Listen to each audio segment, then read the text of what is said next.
우리 하나님 말씀은 구약성경 학개서 1장 12절부터 15절입니다.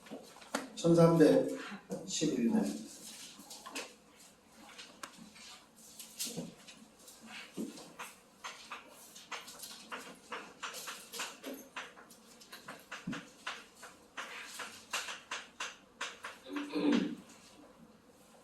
학개서 1장 우리 12절부터 우리 14절까지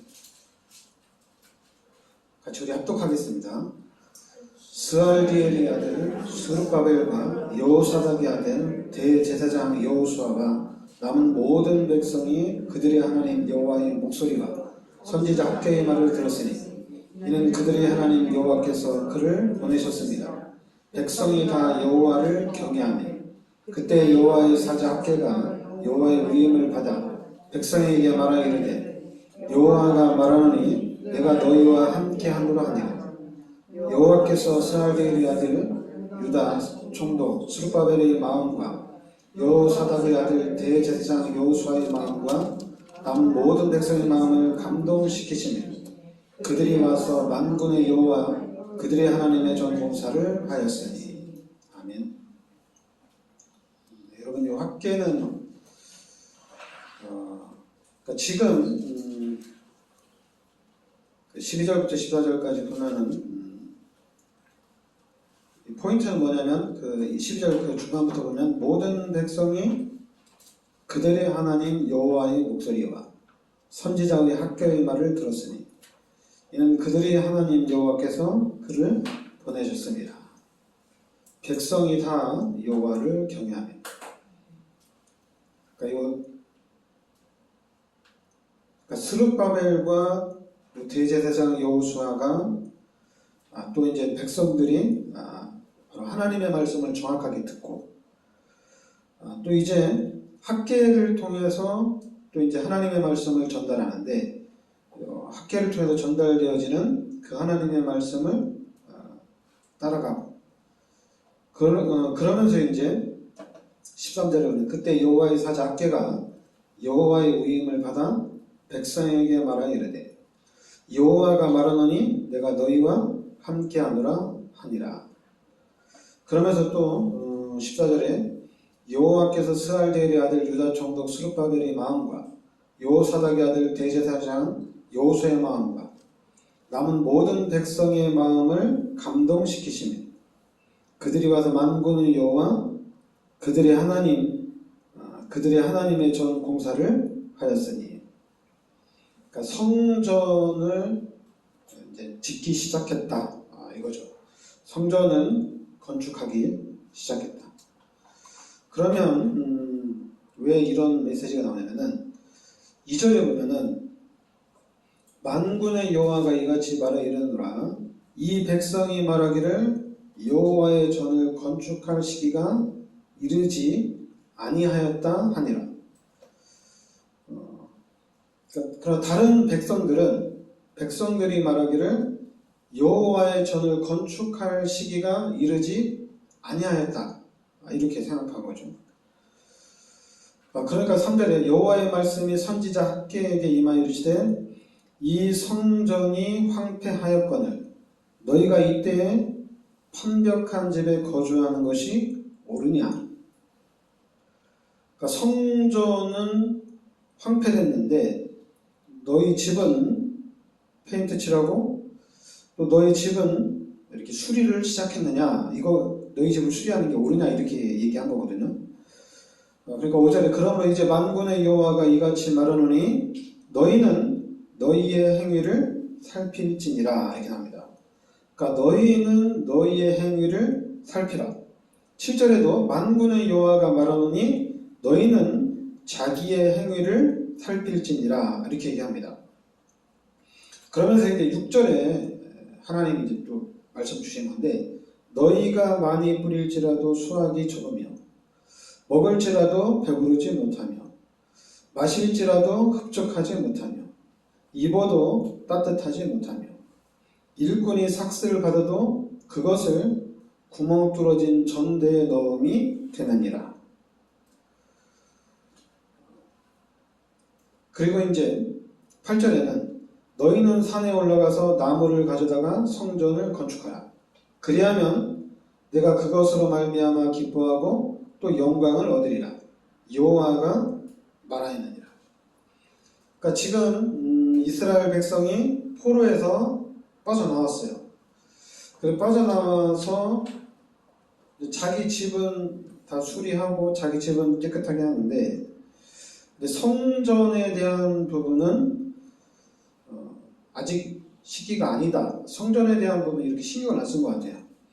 그러니까 이제 하나님이 6절인데 너희가 많이 부릴지라도 수확이 적으며 먹을지라도 배부르지 못하며 마실지라도 흡족하지 못하며 입어도 따뜻하지 못하며 일꾼이 삭슬 받아도 그것을 구멍 뚫어진 전대에 넣음이 되느니라. 이렇게 얘기한 거죠. 그러면서 그 9절에 보면 너희가 많은 것을 바랐으나 도리어 적었고 너희가 그것으로 집으로 가져갔으나 내가 불어버렸느니라. 나 만군의 여호와가 말하노라. 이것이 무슨 까닭이냐. 그러니까 좀 많이 벌면은 벌려야 되는데 자꾸만 하나님이 불어서 버렸다는 얘기거든요. 그러면서 이제 9절 하반절에 내 집은 황폐하였을 때 너희는 각각 자기의 집을 짓기 위하여 빨랐습니다. 그러니까 4절에도 이 성전이 황폐하였거늘 너희가 이때 판벽한 집에 거주하는 것이 뭐냐. 9절 하반절에도 내 집은 황폐하였을 때 너희는 각각 자기의 집을 짓기 위하여 빨랐습니다. 그러면서 이제 10절 11절에 그러므로 너희로 말미암아 하늘은 이슬을 그쳤고 땅은 산물을 그쳤으며 내가 이 땅과 산과 곡물과 새 포도주와 기름과 땅의 모든 수산과 사람과 가축과 손으로 수고하는 모든 일에 한재를 들게 하였느니라. 그러니까 하나님이 이슬도 그치고 또 땅에서 나는 산물도 그치고 그리고 하나님이 한재를 줘가지고 다 말라 죽게 하는 거예요. 다 말라 죽도록. 그러니까 여러분들이 그런데 이제는 이 백성들이 12절부터 14절에 이 학개의 선지자의 말을 듣고 그 이제 학개의 말에 감동이 돼서 14절에 모든 백성의 마음을 감동시키심에 그들이 와서 만군의 여호와 그들의 하나님 전 봉사를 하였으니. 그러니까 이제 학개 선지자의 말을 듣고 그 성전을 건축하게 됩니다. 그래서 이제 성전을 건축하면서 이제 다시 회복이 되는 그런 메시지거든요. 그러니까 여러분들이 이거는 이제 여러분들이 성전 건축으로 보면은 이제 목사님들이 자주 인용하는 메시지예요. 성전 건축을 놓고 성전에 대한 그런 부분에 많이 이제 인용하는 메시지인데, 근데 여러분들은 기도하시면 돼요. 기도하시면 되고, 그리고 이거를 불신자를 좀 바라보는, 불신자가 또 우상을 숭배하고 또 그리고 하나님과 반대로 가면은 어떻게 되는지. 근데 이 그대로 돼요. 이 말씀 그대로. 이 말씀 그대로 너희가 많이 부릴지라도 수확이 적으며 먹을지라도 배부르지도 못하며 마실지라도 흡족하지 못하며 입어도 따뜻하지 못하며 일꾼이 삭슬을 받아도 그것을 구멍 뚫어진 전대에 넣음이 되느니라. 그리고 10절 11절에도 너희로 말미암아 하늘은 이슬을 그쳤고 땅은 산물을 그쳤으며 내가 이 땅과 산과 곡물과 새 포도주와 기름과 땅의 모든 수산과 사람과 가축과 손으로 수고하는 모든 일에 한재를 들게 하였느니라. 이게 우상을 대대로 숭배하면은 이런 일들이 나타나요. 이런 일들이 나타나요. 근데 이제 예수 믿는 사람들이 이런 일은 안 나타나는데, 그런데 이제 교회를 오래 다니다 보면은 이제 믿음도 없어지고, 이제 믿음도 이제 뜨거워야 되는데 이 믿음도 식고, 이러면은 이런 현상이 나타날 수가 있어요. 여러분 예수 믿고 내가 구원받고 예수 믿고 내가 교회도 다니는데 왜 이렇게 또 안 될까? 이럴 수도 있습니다. 그래서 이제 목사님들이 목회자들이 성도들을 그러니까 구약을 여러분들이 다루게 되면 성도들을 훈육하기는 너무 쉬워요. 그냥 한마디로 그냥 성경 딱 갖다 대고 야 너는 집 그렇게 잘해놓고 교회는 이런 식으로 해놓으면 되냐? 네가 그렇게 해가지고 하나님의 축복을 받을 수 있겠냐? 이런 메시지가 이제 지금은 안 통해요. 왜냐하면 이제 우리 한국 수준이 좀 올라갔기 때문에 지식 수준이 올라갔기 때문에 이렇게 막 겁박을 주면은 우리 교회를 옮기거나 아니면은 안 다닐 수도 있어요. 왜냐하면 수준이 올라갔기 때문에 지식적인 수준이 올라갔기 때문에. 근데 여러분들이 그래서 이제 그 5절에 보면은 너희는 너희의 행위를 살필지니라. 그리고 7절에도 너희는 자기의 행위를 살필지니라. 왜냐하면 그렇다고 해서 또 이 구약의 메시지를 좀 율법적인 메시지를 적용을 안 하면은 또 어떤 현상이 나타나냐면 이게 이제 유럽 교회처럼 되는 거고 또 이제 미국 교회처럼 되는 거예요. 또 이렇게 흘러가는 거예요. 역사가. 교회사가 그렇게 또 이렇게 반복이 되는 거예요. 기복신앙으로. 그렇다고 또 이걸 할 수도 없고 안 할 수도 없고. 그러니까 여러분들이 5절 7절 말씀대로 잘 살피시기 바랍니다. 잘 살피세요. 너희는 너희의 행위를 잘 살펴라. 자기의 행위를 잘 살피시기 바랍니다. 그래서 자신에게 이렇게 적용을 하시기 바랍니다.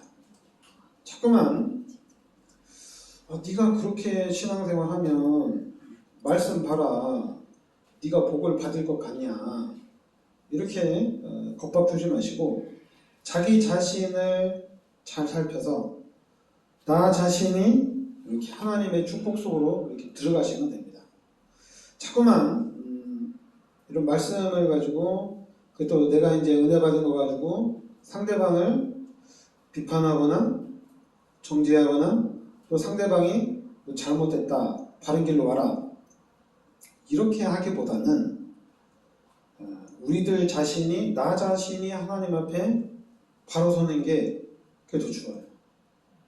그리고 이제 중요한 게 뭐냐면은 이게 이제 후대입니다.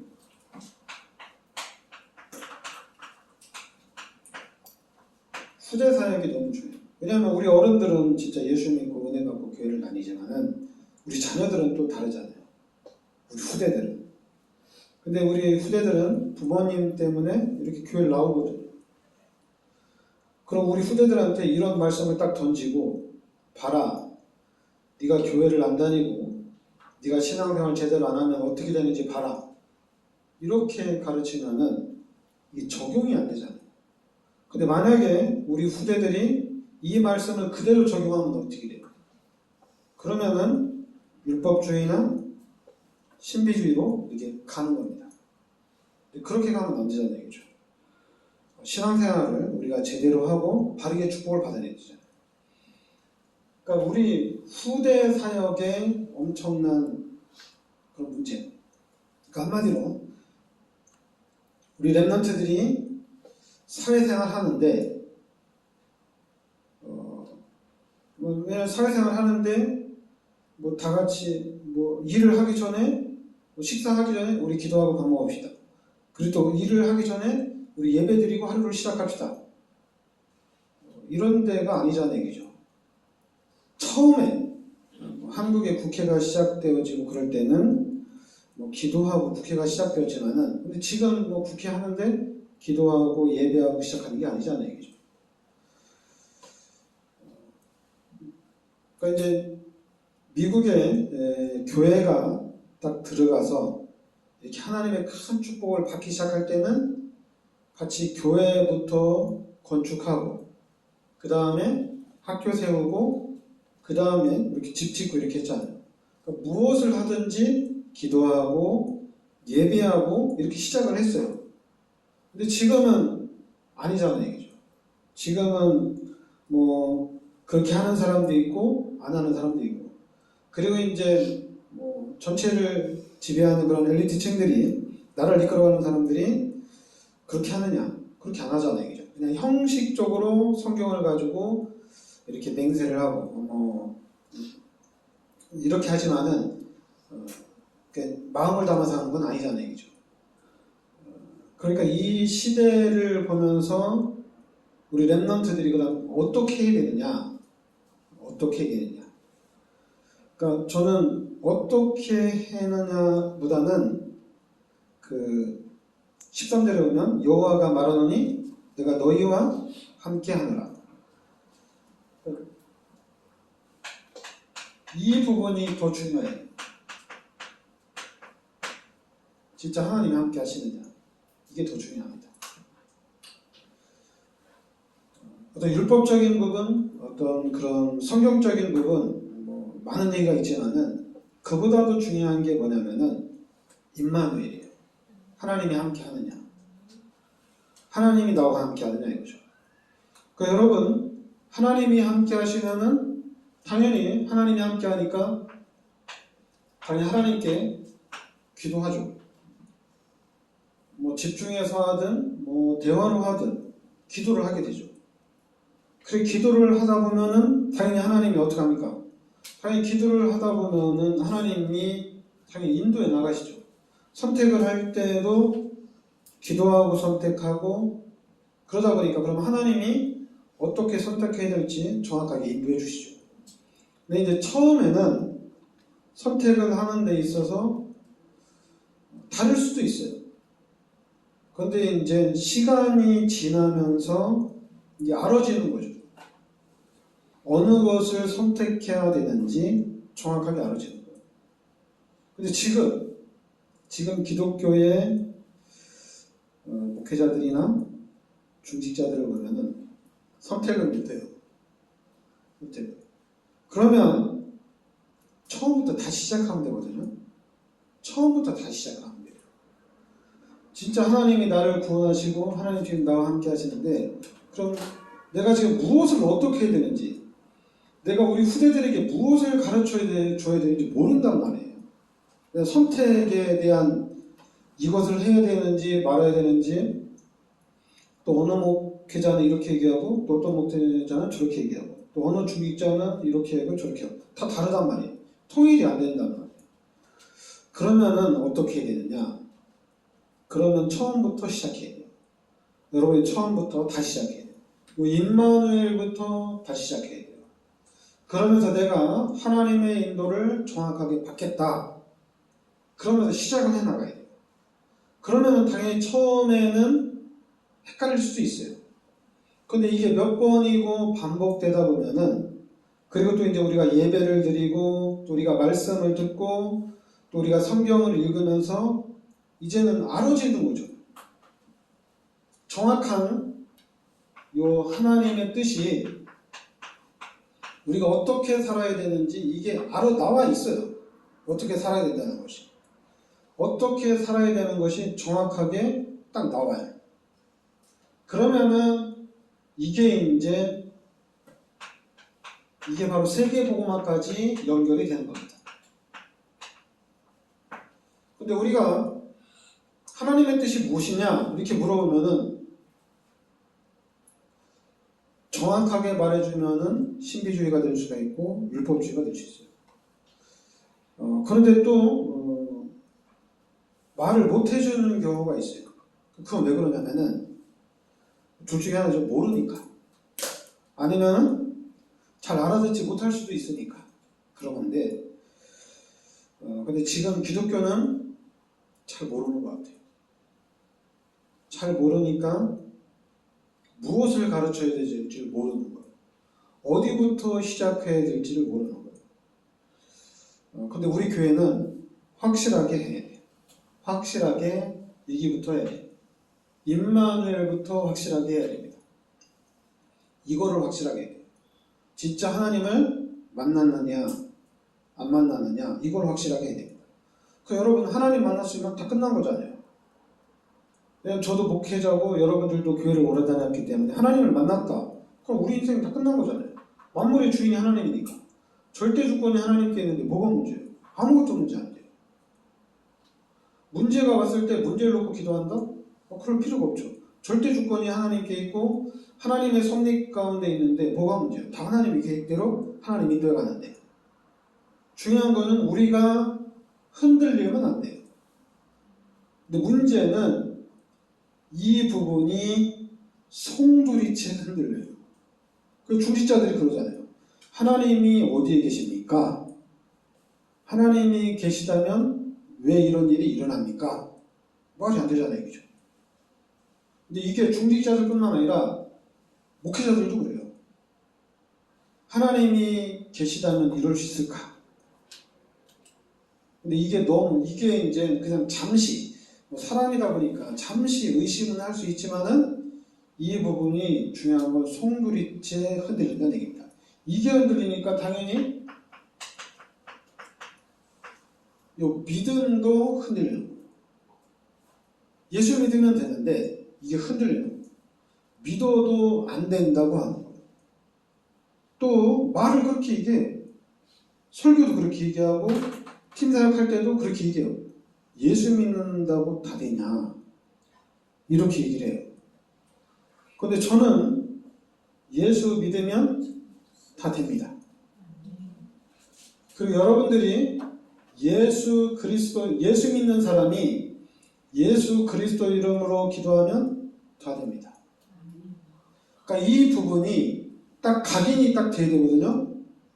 근데 우리는 뭐가 각인됐냐면은 기독교인들한테 하나님이 함께 한다고 다 되냐? 예수 믿는다고 다 되냐? 기도한다고 다 되냐? 그럼 교회 다니면 다 축복받게? 마지막 것만 맞아요. 교회 다니면 다 축복받게? 맞아요. 교회 다니면은 다 축복받아요. 근데 이제 또 그 다음 이렇게 얘기해요. 야, 교회 다니면 다 축복받으면 교회 안 다닐 사람이 어디 있고 교회 다 부흥되겠다. 그것도 맞아요. 교회 다 부흥되겠다. 교회가 부흥이 됩니다. 시간이 갈수록. 자꾸만 우리가 육신적인 생각과 세상적인 생각을 가지고 목회자를 보거나 어떤 교회 시스템을 보고 이렇게 하면 부흥이 될까? 이게 아니라 예수 믿으면 다 되어지고 기도하면 100% 응답이 되어지고 그리고 교회 다니면 당연히 축복받는 거예요. 뭘 또 하는 게 아니에요. 야, 네가 교회만 다닌다고 다 되냐? 이것도 해야 되고 저것도 해야 되고 그렇지 않아요. 그냥 교회 다니면 돼요. 교회 다니면 다 축복받습니다. 그거는 이제 여러분들이 계산을 해보면 돼요. 여러분들이 교회를 다닐 때와 안 다닐 때 생각하면 돼요. 여러분이 복음 속으로 복음이 이해되는 그 정도에 따라서 또 달라져요. 복음을 깨달을 때와 못 깨달을 때 이게 달라져요. 그러니까 여러분의 신앙생활 일단 여러분들이 교회에다 발을 딱 들이는 순간 하나님은 역사를 하십니다. 그리고 이제 신앙생활을 또 어떻게 하느냐에 따라서 또 달라져요. 근데 중요한 거는 자꾸만 이 강단에서 불신앙을 얘기하고 이 강단에서 자꾸만 율법적인 부분을 얘기하고 그러다 보니까 또 문제가 되는 거예요. 또 자꾸만 이 강단에서 자꾸만 육신적으로 세상적으로 가려고 하니까 가장 큰 문제 중에 하나가 뭐냐면 성도들이 일주일 동안 너무 힘들지 않았냐 세상에서. 그럼 주일날 하루는 교회 왔을 때 목사님들이 성도들을 기쁘게 해줘야 되지 않냐. 그러니까 뭐 유머도 해주면 성도들이 웃으면 이게 은혜가 되는 거 아니냐 이렇게 얘기하잖아요. 근데 저는 많은 생각을 해봤어요. 꼭 그렇게 해야 될까? 많은 생각을 해봤는데 저는 그렇지 않아요. 왜냐하면 교회 나오는 것 자체가 축복이에요. 안 오셔도 돼요. 목사님들 웃겨가지고 교회 부흥시키려고 하는데 저는 그냥 교회 나오면 다 축복인데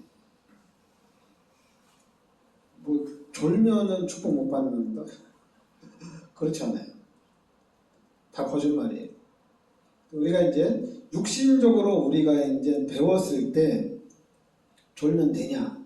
교회를 그런 식으로 나가면 되냐? 이게 이제 육신적인 거고 세상적인 거예요. 그러나 여러분들이 예수를 믿고 교회를 나가겠다 하는 그 순간부터 하나님의 역사는 시작이 됩니다. 그러니까 여러분들이 잘 보면 돼요. 잘 보면은 일단 여러분들이 여러분 자신을 잘 보시기 바랍니다. 그럼 하나님이 많은 축복들을 주셨어요. 그래서 그거를 보고 여러분들이 이제 세계복음화 속으로 들어가야 됩니다. 다른 데로 들어가지 말고 세계복음화 속으로 확실하게 확 들어가세요. 어떻게 하느냐? 믿으면 됩니다. 세계복음화는 믿으면 돼요. 그리고 기도하면 돼요. 세계복음화 기도하면 돼요. 그래도 여러분들이 그냥 감사함으로 하나님 앞에 헌신할 수 있을 정도로 헌신하면 됩니다. 왜냐하면 솔직히 그러니까 교회는 성도들은 가만히 두면 은혜 받거든요. 가만히 두면 신앙이 성장이 돼요. 근데 이 목회자들이 훈련시키다가 이게 다 말아먹은 거야. 훈련시키다가. 여러분 11조 하면 경제는 그냥 평탄하거든요. 11조만 하면. 근데 이걸 목회자들이 워낙 강조를 하다 보니까 그냥 아무나 다 11조 하다 보니까 이게 이제 당연히 어떤 사람은 11조에서 복 받는 사람이 있고 또 당연히 종교생활 하는 사람들도 11조 하면 축복을 받는데 근데 이 부분이 잘 안 보여요. 여러분들이 11조를 해가지고 복 받는 것이 딱 보이면 되는데 이게 안 보여요. 확 드러나서 나타나는 사람은 1000명 중에 1명 있을까 말까 해요. 이 사람들이 막 간증하러 다니는 건데 그렇게 보이게 나타나는 것은 드물어요. 잘 안 보여요. 여러분들이 하나님 앞에 헌신하고 여러분들이 교회 다니면서 축복받는 게 눈에 탁탁 보이면 좋은데 잘 안 보여요. 그러니까 안 보이다 보니까 나는 하나님 앞에 헌신을 하고 나는 이렇게 교회 열심히 다니는데 나는 축복을 못 받았다. 이렇게 얘기하고 다니는 거예요. 많이 받았는데. 근데 이제 표시가 안 나고 못 봤을 뿐이에요. 여러분들이 예수를 믿음과 동시에 우리의 삶은 하나님이 딱 끌고 가는 거기 때문에 엄청난 계획이 있습니다. 특히 여러분들은 반드시 하나님이 여러분들을 통해서 세계복음화 하나님이 하실 겁니다. 여러분 여기에 들어와 있어요. 이거는 하나님이 약속을 여러분들에게 주신 겁니다. 그러니까 이 언약을 딱 붙잡고 시작을 하면 돼요. 어디부터? 임마누엘부터 시작하면 돼요. 하나님이 나와 함께 하시는데 하나님이 어떻게 인도해 가실까? 하나님이 어떻게 하길 원하실까? 기도하면서 하나씩 하나씩 찾아가면 돼요. 그러면서 이제 그럼 어떻게 돼요? 힘이 나죠. 그러니까 힘이 나면 관철을 딱 시키는 겁니다. 뿌리를 딱 내리는 겁니다. 힘이 나면. 그러니까 힘이 나면 뿌리를 딱 내리는데 간단해요. 뿌리를 내리는데 어떻게 뿌리 내리냐면은 그냥 교회 중심. 이거는 뿌리를 확 내려야 돼요. 그런데 자꾸만 이제 세미나 재직 세미나하고 교회에서 훈련시키면서 왜 교회 중심으로 안 사냐? 그러니까 니네가 축복을 못 받지. 교회 중심으로 살아야지 네가 복 받는 게 아니냐? 뭐 성경처럼 뭐 성전 건축해야지 하나님 응답 주는 거 아니냐? 막 이렇게 얘기하는데 속지 마세요. 여러분이 확고해질 때 해야 돼요. 당연히 누가 얘기 안 했는데도 주일 중심. 이거 확고하게 할 수 있어요. 근데 이거는 그냥 하면 안 돼요. 그냥 하면 숙제가 시작됩니다. 이거는 엄청난 거예요. 이거 엄청난 거예요. 그 다음에 이제 우리가 뭐 간단하게 11조 그리고 헌금 이런 부분에 관철을 딱딱 시켜야 되는데 이게 쉽지가 않죠. 근데 이걸 갖다가 이거 하면은 축복이다. 당연히 축복은 맞아요. 축복은 맞는데 근데 중요한 거는 잘 안 보여요. 그럼 확 이렇게 해서 확 축복받은 사람, 드러난 사람들은 제가 얘기했지만 1000명 중에 1명 있을까 말까 합니다. 10,000명 중에 1명 있을까 말까. 그냥 간증하러 돌아다니는 사람 1명씩밖에 없어요. 나머지는 안 보여요. 그럼 안 보인다고 나는 축복을 못 받았느냐? 그건 아니에요. 반드시 하나님 축복하십니다. 그러니까 다른 거부터 시작하면 안 되고, 그러니까 여러분들이 그러니까 이해를 잘해야 돼요. 이 창세기 1장 27절, 28절이 이렇게 원래 인간이잖아요. 근데 우리 인간이 죄를 지으면서 하나님이 떠났습니다. 하나님 떠났어요. 그 하나님 떠났는데 여기에 또 하나님 떠난 자리에 귀신이 들어오고 마귀가 들어왔어요. 근데 하나님이 그리스도를 이 땅에 보내주셔서 십자가에서 모든 죄를 대속해 주시고 마귀의 머리를 박살내시고 이제는 우리가 예수 그리스도를 영접함으로 하나님의 자녀가 된 겁니다. 그러면 여러분들이 하나님을 만났어. 이제 하나님이 나와 함께 하신단 말이에요. 그러면은 생명이 들어온 거예요. 그러니까 생명이 들어왔으면은 하나님이 역사에 하실 거예요. 하나님의 시간표 가운데 하나님이 하십니다. 근데 자꾸만 하나님이 하실 그 자리에 목회자를 통한 훈련 아니면 부흥 강사를 통한 훈련이 들어가니까 이게 엇반응이 나타나는 거예요. 반응이 딱딱 맞으면 좋은데 요 종교생활 하는 사람들 때문에 엇반응이 계속 나타나는 거예요. 그러면 이 사람들 때문에 이 훈련을 하지 말아야 되느냐? 안 해도 돼요.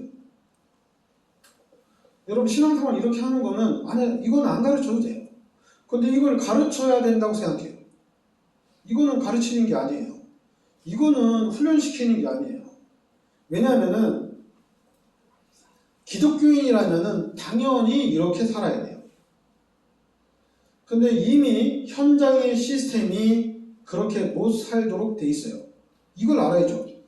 여러분들이 예수 믿고 교회만 다니며 살 수 있도록 이렇게 안 만들어 놨잖아요. 돈 벌어야 되잖아. 직장 다녀야 되잖아. 나 예수 믿고 구원받았으니까 다 하나님 거니까 나 이제 일 안 해도 돼. 왜냐 하나님 거니까 하나님 다 먹여줄 거야. 만약 기독교인들이 다 그렇게 산다면 그리고 이제 다 굶어 죽는다면 하나님은 어떻게 하겠어요? 하나님이 아마 비상사역하겠죠? 근데 이제 이렇게 할 거냐? 아니면 이제 일도 하고 교회도 다니고 이렇게 할 거냐? 그러니까 이미 머릿속에서는 결론이 나와야 되는데 중요한 건 머릿속에서도 결론이 안 나고 헷갈리는 거예요. 여러분들이 예수님이 십자가에서 예수님이 이 십자가에서 나의 모든 죄를 대속해 주셨다면은 당연히 내 생명 다 바쳐서 이제 하나님 앞에 헌신해야 되죠. 내 생명 다 바쳐서 헌신해야 돼요. 근데 내 생명 다 바쳐서 헌신해야 되는데 하나님 나도 먹고도 살아야 되니까 난 다는 못 바치고 조금씩만 바치겠습니다. 그리고 하나님 내가 사회생활을 해야 되니까 나는 좀 여유있게 요 정도만 하겠습니다. 그래 그렇게 가는 거예요. 근데 그걸 갖다가 교회에서 훈련을 통해서 확 끌어당기니까 하나님의 계획과 상관없이 하나님의 시간표 없이 막 땡기니까 이게 이제 문제가 된 거예요. 이제는 여러분들은 하나님이 함께 하시니까 하나님과 함께 일을 진행하시기 바랍니다. 여러분들이 하나님 앞에 하나님 난 좀 더 많이 해서 많이 받겠습니다. 하나님 앞에 하시는. 근데 이제 많이 하니까 좀 힘들 수도 있잖아요. 많이 갖다 바치니까 힘들 수 있잖아요. 하나님 앞에 하나님 내가 좀 욕심을 냈는데 이제 내가 다시 제자리로 돌아오겠습니다. 좀 더 줄이겠습니다. 하나님 앞에서 하면 돼요. 근데 자꾸만 목회자들과 같이 하다 보니까 야 네가 믿음이 없는 거야 이러고 야 네가 그렇게 많이 하다가 적게 하면 하나님 앞에 네가 너 왜 신앙생활 못하게 하냐 이런 얘기 들을 수도 있잖아요. 그죠? 그러니까 목회자하고 하는 게 아니라 하나님하고 하는 겁니다. 그러면서 이제는 우리가 당연히 다 갖다 하나님 앞에 헌신해야 되는데 이 사회가 그렇지 않구나. 사회가 그렇지 않구나. 그러니까 기도하는 거예요. 기도하면서 하나씩 확장시켜 나가는 겁니다. 기도하면서. 그 일을 여러분과 제가 하나씩 만들어 가는 거예요. 그래서 우리 교회가 그 응답을 받는 겁니다. 나중에 우리 교회 오는 사람들은 진짜 일 안 해도 돼. 우리 교회 경제가 차고 넘치니까. 우리 교회 경제가 한국의 은행들보다 더 많을 수 있으니까.